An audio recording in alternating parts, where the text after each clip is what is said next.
Bonjour, plongeons dans le monde fascinant de la vitesse, une notion fondamentale pour décrire les mouvements des objets autour de nous.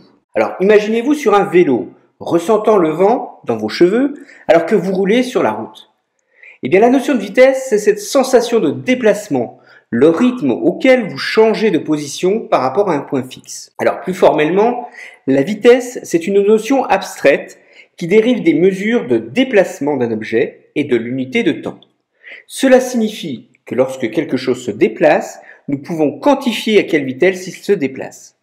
Alors nous pouvons utiliser différentes unités en fonction de la situation. Si vous conduisez en voiture, vous lisez sur le tableau de bord des indications de vitesse en kilomètres par heure. Cette unité vous donne le nombre de kilomètres que vous parcourez en une heure. Alors dans le monde scientifique, le système international qui est imposé, c'est le mètre par seconde. Ici, nous mesurons la distance parcourue en mètres chaque seconde.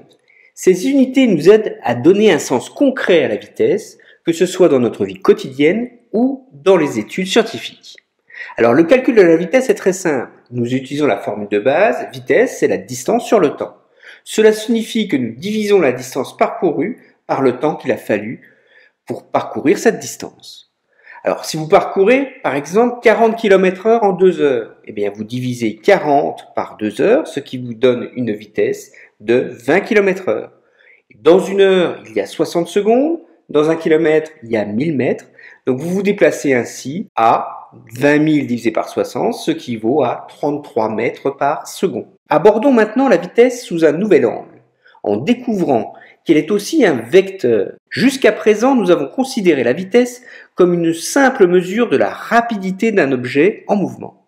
Cependant, il est crucial de comprendre que la vitesse ne se résume pas uniquement à la valeur numérique de cette rapidité, mais qu'elle intègre également la direction du mouvement. Pensez à un cycliste qui tourne autour d'un virage. Sa vitesse reste constante, mais la direction dans laquelle il se déplace change continuellement. À chaque point de la trajectoire, sa vitesse est dirigée tangentiellement à la courbe du virage. Cela illustre comment la vitesse est un vecteur qui prend en compte la direction du mouvement, même dans le cas d'un mouvement circulaire. Mais comment représenter le vecteur vitesse et ses composantes? Prenons le vecteur v. Il peut être exprimé comme la différence entre les positions A et B, divisé par la distance entre les instants tb moins ta. Nous pouvons décomposer ce vecteur en ses composantes selon un repère avec des coordonnées Vx, Vy ou Vz. Par exemple, pour la coordonnée Vx le long de l'axe X, nous pouvons exprimer Vx comme xb moins xa divisé par tb moins ta. Cette approche est également applicable à Vy et Vz. Si les intervalles de temps tb moins ta sont très proches, nous pouvons les noter comme dt. De même, pour les différences entre xb et xa, ça tendra vers une valeur très petite que nous pourrons noter comme dx. Cela nous permet d'exprimer les composantes de la vitesse de manière infinitésimale. Vx, c'est dx sur dt, Vy, dy sur dt et Vz, dz sur dt. En d'autres termes, d'un point de vue mathématique, Vx représente la dérivée de la fonction x par rapport au temps, tout comme Vy représente la dérivée de la fonction y de t par rapport au temps. Alors reprenons l'exemple d'un cycliste parcourant une trajectoire circulaire. Nous appelons O le centre du cercle, ce sera aussi le centre du repère, et grand R va être le rayon du cercle.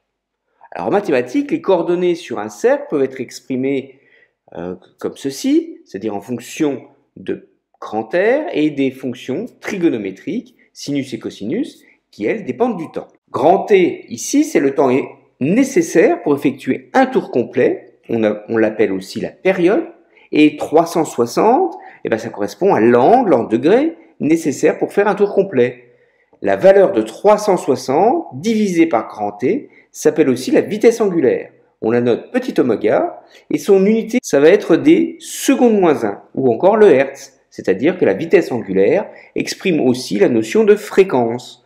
Combien de tours de 360 degrés fait le cycliste en une seconde? Alors on peut vérifier à ce niveau qu'à l'intérieur des fonctions cosinus et sinus, on travaille bien avec des angles. À partir de l'équation horaire du mouvement, nous pouvons calculer les composantes de la vitesse. On doit donc dériver les cosinus et les sinus par rapport au temps. Alors, vous vous rappelez des dérivés. La dérivée de cosinus de AT, eh ben, c'est moins A sinus AT. Et la dérivée de sinus AT, c'est moins A cos AT. Alors, on applique les formules avec comme constante petit a, eh ben, on va prendre la vitesse angulaire petit oméga. Et donc, on obtient le résultat que je vous montre ici. Donc, vous voyez que à t égale 0, x vaut r, y égale 0, vous pouvez constater que vx est égal à 0, puisque le sinus de 0 vaut 0. Donc on n'a bien qu'une seule composante pour v, qui est selon vy, et qui vaut alors grand R fois 360 divisé par grand T, c'est-à-dire oméga fois grand R. Alors je vous rappelle que la norme d'un vecteur, c'est la racine carrée de la somme des carrés de ses composantes. À un quart du trajet, lorsque t est égal à grand T sur 4, x vaut 0 et y vaut grand R.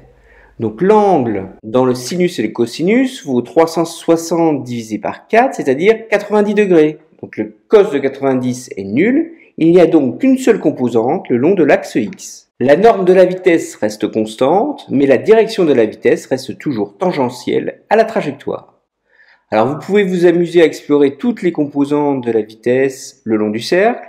À la moitié de la période, vous voyez que la vitesse est bien dirigée suivant l'axe moins y. Et on retrouve aux 3/4 de la période ici que la vitesse est bien tangentielle au mouvement du cycliste dans le sens du mouvement. Nous avons décrit ici un mouvement circulaire uniforme. La norme de la vitesse est identique sur tout le cercle. Cela nous amène à une autre question intéressante. Si deux vélos roulent l'un derrière l'autre à 20 km/h, l'ensemble ne roule pas à 40 km/h. Donc les vitesses ne s'additionnent pas. La vitesse est une valeur intensive et nous l'avons déjà vu précédemment, c'est la même chose pour le temps. Le temps est une grandeur intensive. Il faut donc par la suite avoir une approche réfléchie lors de l'analyse des mouvements multiples. Voilà, j'espère que cette vidéo vous a aidé à mieux comprendre ce concept fondamental de la vitesse dans notre vie quotidienne. En comprenant que la vitesse est un vecteur, prenant en compte à la fois la rapidité et la direction du mouvement, eh bien nous élargissons notre perspective sur ce concept essentiel. Nous avons également exploré comment décomposer la vitesse en ses composantes, ce qui est particulièrement important lorsqu'on va analyser des mouvements complexes. Alors si vous avez des questions ou souhaitez explorer davantage ce sujet, n'hésitez pas à laisser un commentaire ci-dessous. À bientôt!